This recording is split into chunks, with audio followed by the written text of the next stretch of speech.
know, blues musicians don't retire, they drop.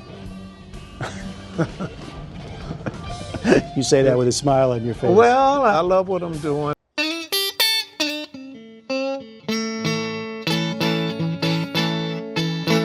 I've been fooling with it for quite a while, and there's still a lot I don't know about the guitar. If there's one man who deserves the term legend, it's Buddy Guy. From humble beginnings as a sharecropper in Louisiana to reaching the top of the charts as a bluesman, Buddy Guy's done it all. If you run into a lady and you love her hard enough, that's for life. And if she loves you, that's hard enough. My guitar only speaks back to me when I ask it to speak back, and I'm married to that. My wife don't come between me and my guitar.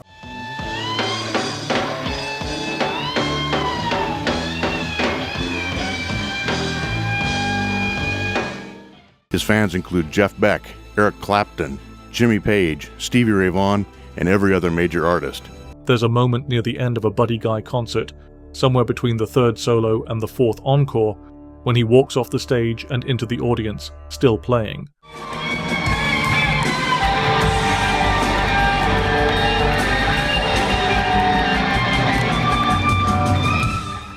At nearly 90 years old, he doesn't so much strut as glide. The guitar slung over his shoulder isn't just an instrument, it's a part of him, an extension of a voice that has howled, wept, and testified for over 7 decades.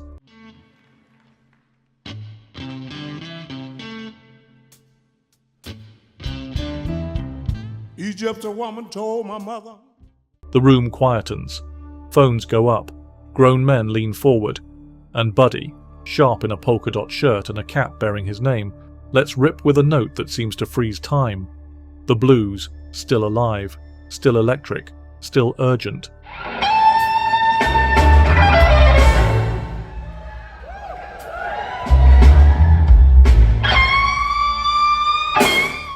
I play from the heart, he once said, because the heart don't lie. This, in essence, is the story of Buddy Guy. Guitarist, showman, survivor. A living link between the field hollers of the Mississippi Delta and the pyrotechnics of Jimi Hendrix. A man born into Jim Crow-era Louisiana who went on to influence the very architects of rock music.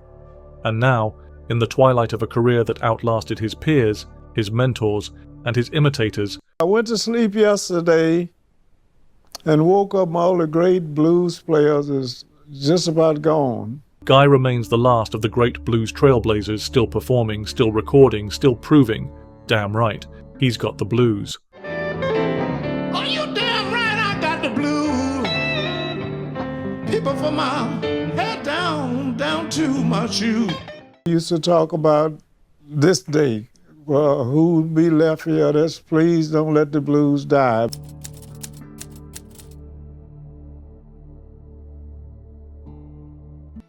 I was born in Louisiana. And at the age of 2. Born George Guy in Lettsworth, Louisiana, Buddy was raised in a wooden shack on the banks of the Mississippi River.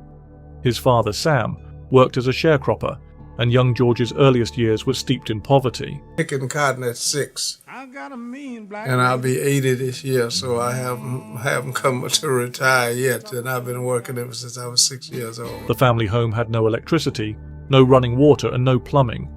Meals were simple and sparse. Luxuries were unheard of. We grew up in a little place called Lettsworth, Louisiana, but there's hardly nobody living there, you know. It was a lot of sharecroppers and things. We grew up all. In his autobiography, When I Left Home, Guy recalled, "We were as poor could be, but we didn't know it. We were rich in family and spirit." I was born to play the guitar. Music came not from radios or records, but from the sounds of nature, church, and the occasional musician passing through town.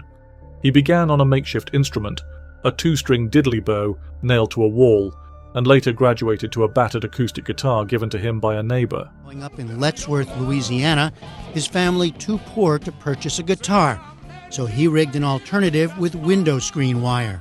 All I could do was just do this, and I first started with a rubber band at my ear, and anything I heard that would make noise was pleasing to my ear. He would practice until his fingers bled, trying to emulate the raw, slashing style of Lightnin' Hopkins and the moaning tones of John Lee Hooker.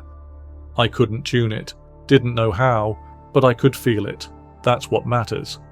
By his late teens, Guy had acquired a reputation in Baton Rouge's modest blues circles. But his ambitions were bigger than local fame. He had heard about a mythical place to the north where the blues had gone electric, where Muddy Waters ruled like a king. So he boarded a train to Chicago, carrying nothing but his guitar and a pocketful of dreams. I owe my whole life to my guitar. I don't have an education. I'm a sharecropper's son, and the future of a sharecropper's son.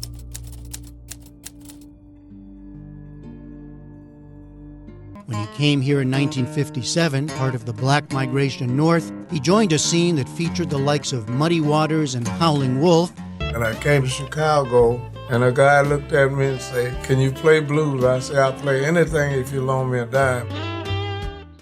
When Buddy Guy arrived in Chicago, the city was in the grip of a blues renaissance. Clubs on the South Side throbbed with electricity, both literal and metaphorical.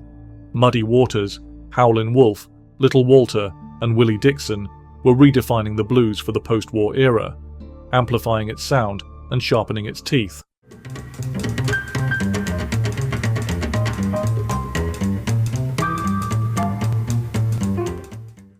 This must be Wolf. So that was your education in a way. Oh, I learned so much from that. Trust me. At first, Guy struggled.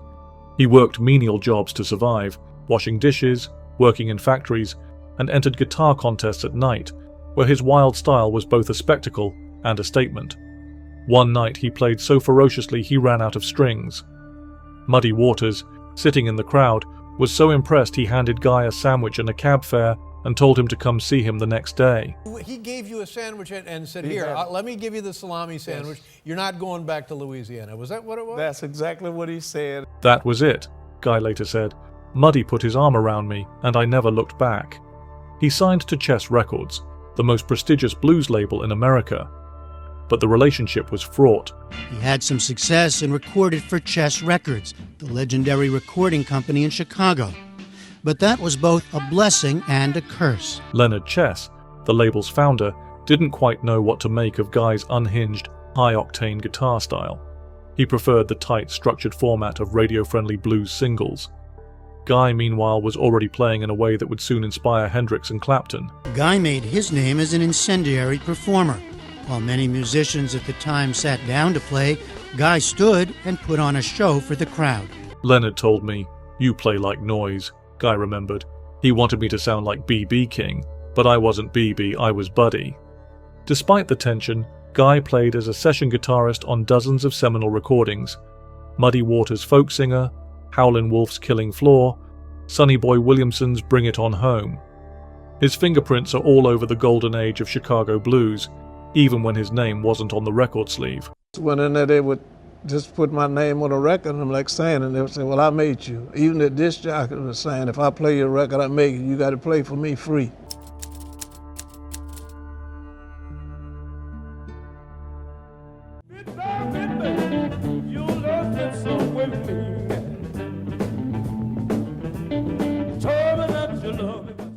If Chess Records failed to harness Buddy Guy's full power, his partnership with harmonica player Junior Wells more than made up for it. He had played with Muddy and Walter and them before I came here, and he had experience that I wanted, and I didn't have. Their album, Hoodoo Man Blues, is widely regarded as one of the finest blues records ever made, raw, gritty, spontaneous, and soaked in the sweat of Chicago's club scene.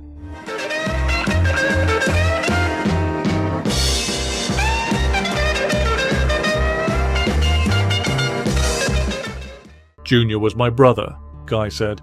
We didn't have to speak. We just played. We go, we want to play. I mean, Junior played at my place. I have to put the lights out on him to stop him. So this is what you can't do when you play for someone else. The pair toured relentlessly, bringing blues to venues that had never booked black musicians before. They were a combustible duo, Wells the streetwise frontman, Guy the explosive guitar virtuoso. Their chemistry on stage was magnetic, at times chaotic, but always authentic. Everybody try to tell me, say, baby, somebody done moved you. They would continue to record together throughout the 70s and 80s, even as the blues genre began to wane in commercial relevance. You know, the blues is not being played and heard on your big radio stations anymore. By then, rock had co-opted the language of the blues and many of its players, but Guy remained its most fervent evangelist. "The blues ain't about money," he once said, "it's about telling the truth."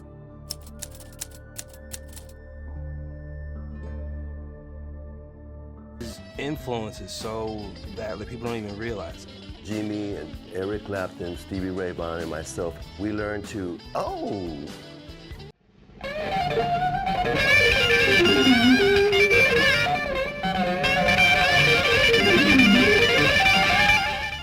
Buddy Guy's real impact, ironically, was most deeply felt outside the blues world. He became, in the words of Eric Clapton, the best guitar player alive. Clapton, Jeff Beck, Jimmy Page, Stevie Ray Vaughan, and Keith Richards all pointed to Guy as a seismic influence. Jimi Hendrix borrowed Guy's flamboyant stagecraft, playing with his teeth behind his back against amplifiers, and married it to psychedelia. Vaughan took Guy's searing tone and tightened it into Texas blues rock.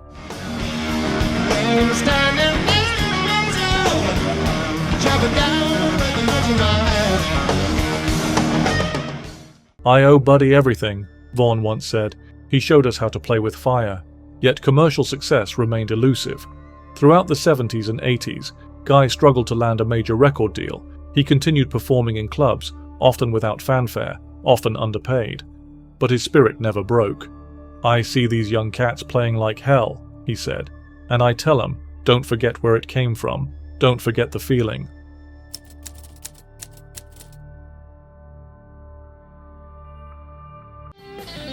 You're damn right, I got the blues from my head down to my shoes. It wasn't until he was in his mid-50s that Guy received the recognition he had long deserved. He released Damn Right, I've Got the Blues, an album that crackled with urgency and soul. With guest appearances from Clapton, Beck, and Mark Knopfler, the album won a Grammy and put Buddy Guy back on the map. Damn right, I got the blues from my head down to my shoes. "It was like someone finally heard me," he said. "I didn't change, the world just caught up." The record was followed by a string of acclaimed albums: Feels Like Rain, Slippin' In, Sweet Tea, Skin Deep, and Living Proof, which included a track titled 74 Years Young, a defiant declaration from a man who was still climbing. I'm a fool, 'cause I'm 74 years young. Born to Play Guitar debuted at #1 on the Billboard Blues chart and won him his 7th Grammy.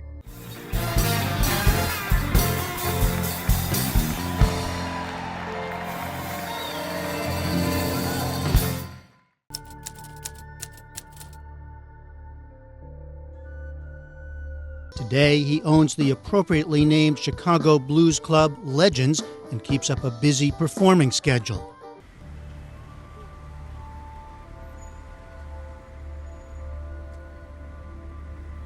Guy opened Buddy Guy's Legends, a club in downtown Chicago that became a mecca for blues fans. Are you ready for the blues? Give it up for the legend, Buddy Guy! He still performs there regularly every January, a tradition that has drawn fans from across the globe. When not on the road performing, Guy can be found there, signing autographs and sometimes jumping on stage. Some people kick me behind, and what makes it so funny sometimes is some people don't recognize me, especially with the mask on, because it was a couple sitting at the bar. The walls are covered in photographs: Clapton, King, Ronnie Wood, John Mayer, and countless others. It's not just a venue, it's a shrine. "I wanted a place where the blues could live," Guy said, "where young kids could come and hear it for real." The club became an incubator for new talent and a platform for veterans. In a musical world that often discards its elders, Legends is Guy's temple of reverence and continuity.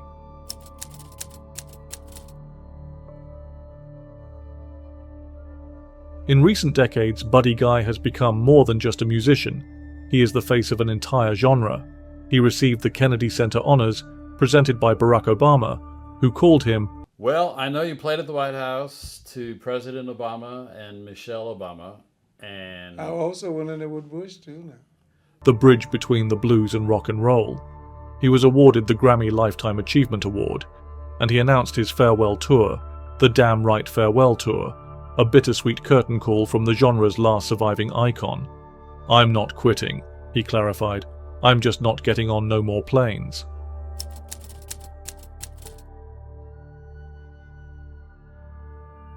If you learn how to play it the way I did, not by the book, whatever you feel comfortable with, that guitar will answer you. It's almost like a merging. As he approaches 90, Guy continues to record, to mentor, to inspire. His memory is a treasure chest of stories, from jamming with Hendrix in Greenwich Village, to helping Stevie Ray Vaughan after his breakdown, to giving lessons to a young John Mayer. I tell you, in my bedroom with me. His playing remains as urgent as ever, clean when it wants to be, guttural when it needs to be. A Buddy Guy solo is never just a collection of notes. It's a conversation, a protest, a prayer. The blues, after all, isn't a genre, it's a language.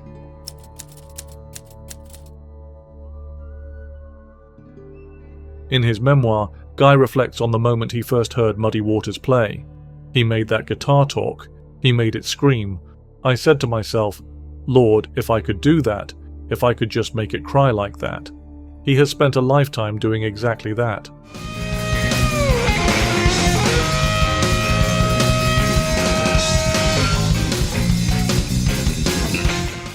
Now, as the curtain begins to fall, Buddy Guy stands not just as a bluesman, but as a witness to racism and revolution, to struggle and salvation, to the story of American music and the stories behind it. He has outlived the greats, outlasted the trends, and outplayed them all. The final verse of the blues, still unwritten, still rings with his name. And if there's a final solo left to be played, one more firestorm of bends and shrieks and wails, you can bet Buddy Guy will play it like it's the first. Because that's the truth. And the heart, after all, don't lie.